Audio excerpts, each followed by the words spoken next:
Hello students, welcome to the world of physics. So next question क्या कह रहा है?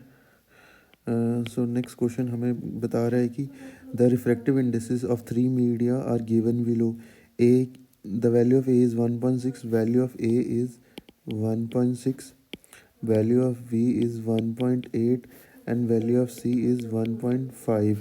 ओके, सो क्वेश्चन आगे फर्दर कह रहा है कि in which of the two case the refracted ray went towards the normal. जैसा कि हमने थ्योरी में पढ़ा है, ठीक है। मान लो ये हवा है और ये क्या है, पानी, ठीक है। और जब भी लाइट कहाँ से कहाँ जाएगी, हवा से पानी में जाएगी, तो वो कैसे बेंड होगी, टुवर्ड्स द नॉर्मल। ये हमें पता है। वाई? क्योंकि हमने एक निमोनिक बनाया था, जब भी लाइट जाएगी रेयर से denser, it will bend towards the normal, RDT। Okay, so question क्या कह रहा है, in which of the two case refracted ray went towards the normal. So जब हम ए से बी में जा रहे हैं तो ये रेयर है और ये डेंसर है, ठीक है ना। और जब बी से सी में जा रहे हैं तो ये डेंसर है और ये रेयर। तो आप खुद ही बताइए कौन सा ऑप्शन सही होगा। रेयर से डेंसर जाना होगा। सो रेयर से डेंसर हम जा रहे हैं इस केस में, ए से B.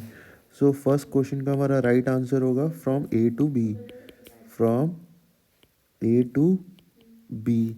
Okay, so next question part क्या कह रहा है, B, in which case does the speed of light increase in the second medium. Okay, so अगर हम इस मीडियम की बात करें 1.6 और 1.8 की बात करें, ठीक है, तो लाइट जो जा रही है वो डेंसर मीडियम में जा रही है, ठीक है। तो सबसे पहले एक फार्मूला देखिए आप, हम ये फार्मूला जानते हैं, ठीक है। Mu is equals to C upon V. So V किसके बराबर होगा, सी अपॉन म्यू। इसका मतलब लाइट की स्पीड ज़्यादा कब होगी, जब म्यू की वैल्यू क्या होगी, कम। इसका मतलब जब लाइट फर्स्ट मीडियम से सेकंड मीडियम में जाएगी, फर्स्ट मीडियम से सेकंड मीडियम में जाएगी, तो म्यू की वैल्यू क्या होनी चाहिए, कम होनी चाहिए। तो ऐसा कौन से केस में हो रहा है जिसमें म्यू डिक्रीज हो रहा है, वो इस केस में हो रहा है, from B to C mu is decreasing. पहले कितना था 1.8, अब कितना हो गया 1.5।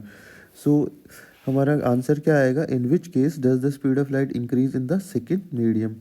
सो कौन से केस में लाइट की स्पीड डिक्रीज हो रही है, बी में। Okay, from B to C. Okay, thank you.